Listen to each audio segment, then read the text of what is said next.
बिहार में क्या चल रहा है? टिकट बंटवारे में कौन बंट रहा है? जीजा को टिकट देने पर उठ रहे हैं सवाल, कैसे रखेंगे बाकी लोगों का ख्याल? लोकसभा चुनाव के लिए अपने उम्मीदवारों की घोषणा करने के बाद लोजपा के चीफ चिराग पासवान ने टिकट बंटवारे में उनके ऊपर लग रहे आरोपों पर अपनी सफाई दी है और बताया है कि आखिर क्यों उनकी पार्टी ने नए चेहरों को मौका दिया है। इस दौरान उन्होंने जीजा को टिकट देने पर भी उठ रहे सवालों का जवाब दिया। चिराग ने कहा कि लोक जनशक्ति पार्टी को गठबंधन में मात्र 5 सीटें मिली है और 5 सीटों में संभव नहीं है कि सभी को संतुष्ट किया जाए। पार्टी ने काफी सोच विचार और तमाम तरह की चीजों फीडबैक के आधार पर उम्मीदवारों का चयन किया है। टिकट इतनी आसानी से मिलना होता तो शायद बहुत पहले ही इसकी घोषणा हो गई होती।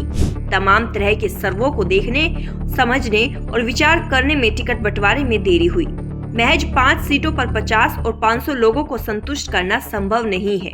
उन्होंने कहा कि जिन लोगों को टिकट नहीं मिला उनकी नाराजगी को भी सम्मान देता हूँ। उनकी नाराजगी स्वाभाविक है। हर किसी को पार्टी से उम्मीदें और अपेक्षाएं होती है और यह सवाल हर बार चुनाव में बरकरार रहता है। ऐसी स्थिति सिर्फ लोजपा में ही नहीं, सभी पार्टियों में यही हाल है। पार्टी ने जो फैसला लिया उसमें 2 चीजों पर प्रमुखता से ध्यान दिया गया। टिकट बंटवारे में युवाओं को महत्व दिया गया। युवा खुद में एक जाति, महिलाएं भी एक जाति है। लोजपा प्रमुख ने कहा कि उम्मीदवारों के चयन में युवाओं को भागीदारी दी है।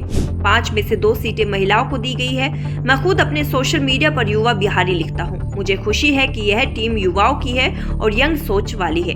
अगर मेरे जीजा जी की बात आती है तो उनकी सारी काबिलियत को समा दिया जाता है, सिर्फ यह कहकर कि वे मेरे जीजा जी है। लेकिन उस व्यक्ति को देखिए, वे विदेश से पढ़कर आए हैं, लंदन से MBA किया है, सफल बिजनेसमैन है और वे एक राजनीतिक पृष्ठभूमि से आते हैं। चिराग ने कहा कि जिन भी लोगों को उम्मीदवार बनाया गया है वे सब पढ़े लिखे और युवा चेहरे हैं। ये सब चुनकर संसद में जाएंगे तो बिहार की छवि देश और दुनिया के सामने बनेगी। बिहार की छवि बदलने के लिए ऐसे पढ़े लिखे युवाओं का सामने आना जरूरी है। यह पूछे जाने पर कि उन्होंने कहा था कि धोखा देने वाले लोगों को टिकट नहीं देंगे तो वीणा देवी को कैसे टिकट दिया। इस पर चिराग ने कहा कि मैं इस बात को मानता हूं कि मैंने कहा था कि जिन्होंने धोखा दिया था उन्हें टिकट नहीं दूंगा, लेकिन वीणा देवी उन लोगों में शामिल नहीं है।